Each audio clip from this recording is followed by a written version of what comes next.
Zero to infinity. Chapter 6 plans and sections. इस video में हम लोग बात करेंगे रेगुलेशन नंबर 70 की, plans to be checked on change of ownership और ऑन रीओपनिंग एक्सेट्रा। यानी कि अगर ओनरशिप का कोई चेंज होता है या कोई माइन की रीओपनिंग होती है, उस पर्टिकुलर केस में प्लान्स की चेकिंग कैसे करनी है, ये रेगुलेशन नंबर 70 बताता है। इसका फर्स्ट सब रेगुलेशन नंबर 1 है, when there is a change in ownership of a mine, or where a mine or part thereof is reopened, or where in any mine or part thereof it is intended to start any extraction or reduction of pillars, the owner, agent and manager shall ensure that the plans and sections of the mine or part are accurate। यानी कि अगर किसी mine की ownership change होती है, यानी कि उस माइन को अगर किसी ने एक्वायर कर लिया किसी तरीके से, या उसका माइनिंग राइट्स किसी और के पास चले गए, यानी उसका नया ओनर बन गया किसी माइन का, या फिर किसी माइन को या उस माइन के किसी पार्ट को खोला जाता है, रीओपन किया जाता है। रीओपन कब किया जाएगा? जब डिसकंटिन्यूएंस होगा,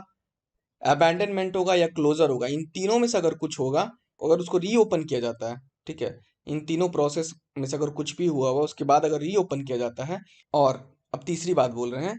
कि अगर किसी पर्टिकुलर माइन में ऐसा इंटेंशन है कि कहीं पे एक्सट्रैक्शन या फिर रिडक्शन ऑफ पिलर स्टार्ट करना है, यानी डीपिलरिंग का ऑपरेशन स्टार्ट करना है। रिडक्शन ऑफ पिलर का मतलब डीपिलिंग स्टुक का फॉर्मेशन हो गया, एक्सट्रैक्शन मतलब पूरा स्टुक को भी निकाल लेना, यानी स्लाइसिंग करने का प्रोसेस हो गया। यानी एक्सट्रैक्शन और रिडक्शन ऑफ पिलर अगर कहीं है, डीपिलरिंग का ऑपरेशन है, तो वैसे केस में क्या है कि ओनर, एजेंट और मैनेजर को ये इंश्योर करना है कि जो माइंस के प्लान्स और सेक्शन है वो एक्यूरेट हैं,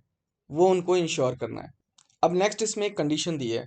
provided that if any doubt arises as to the accuracy of the plans and sections in any respect, he shall have accurate plans and sections prepared afresh before any drivage or other work of development or of extraction or reduction of pillars is commenced।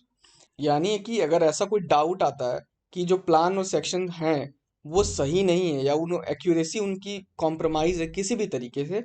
ऐसे case में क्या है कि कोई भी development का work हो या फिर एक्सट्रैक्शन या रिडक्शन का पिलर का जो वर्क है, वो स्टार्ट करने से पहले ही फ्रेश प्लान और सेक्शन बनवा लेने हैं। जो भी इनर ओनर, एजेंट या फिर मैनेजर होंगे, उनकी ये जिम्मेदारी बनती है। सब रेगुलेशन नंबर 2 इसका, if the regional inspector is of the opinion that any plan or section prepared, kept or submitted under these regulations is inaccurate, he may by an order in writing require a fresh survey made and a new plan or section prepared within such time as he may specify therein। यानी regional inspector का ऐसा opinion है, मंतव्य है ऐसा कि जो भी plan और सेक्शन प्रिपेयर किए गए हैं और सबमिट किए गए हैं या रखे गए हैं इस रेगुलेशंस के अंदर में, वो इनएक्यूरेट है। ठीक है, अब यहाँ पे एक चीज ध्यान दीजिए कि यहाँ पे सिर्फ बात कर रहे हैं रीजनल इंस्पेक्टर के ओपिनियन की, यानी रीजनल इंस्पेक्टर को कोई इंक्वायरी कंडक्ट करने की यहाँ पे जरूरत नहीं है श्योर होने के लिए कि प्लान और सेक्शन गलत है या नहीं है। अगर रीजनल इंस्पेक्टर को ऐसा लग गया, यानी उनका ओपिनियन में ही ऐसी बात आ गई कि प्लान और सेक्शन इनएक्यूरेट लग रहे हैं, जो भी इस रेगुलेशंस के अंदर में बनाए गए हैं, मेंटेन किए गए हैं और जो सबमिट किए गए हैं, तो वो क्या कर सकते हैं, एक ऑर्डर पास कर सकते हैं, रिटन ऑर्डर पास कर सकते हैं। और उस ऑर्डर में ऐसा वो बोल सकते हैं किसी भी अथॉरिटी को, माइन अथॉरिटी को बेसिकली, कि एक नया सर्वे कराइए और फ्रेश प्लान और सेक्शन प्रिपेयर करके ये जो स्पेसिफाइड पीरियड है, लाइक 3 महीना, 4 महीना, 6 महीना या 1 महीना, इस पीरियड के अंदर में आपको सबमिट कराना है प्लान, ठीक है, और section. Sub regulation number 3, if the plan or section required to be prepared under sub regulation 2 is not prepared within the time specified in the order or to the satisfaction of the regional inspector, or the plan or section is not prepared or updated as is required under these regulations, he may get the plan and sections prepared by any other agency, and the cost thereof, as certified by the chief inspector, shall be defrayed by the owner of the mine and be recoverable from him as an arrear of land revenue।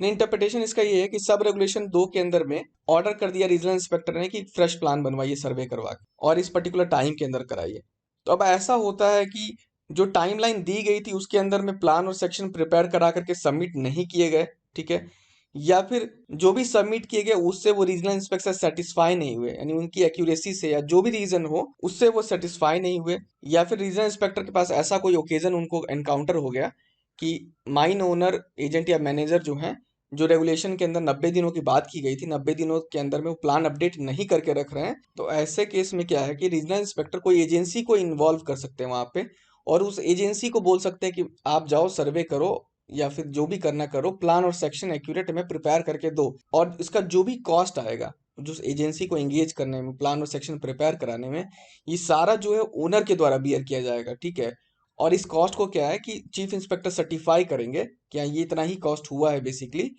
उस cost को as a arrear of land revenue, यानी कि mine का जो भी land revenue जाता है उसमें वो एज अ एरियर जोड़ करके ले लेंगे कि आपका इतना बकाया है लैंड रेवेन्यू के हेड में। ठीक है, यहाँ खत्म होता है चैप्टर नंबर 4।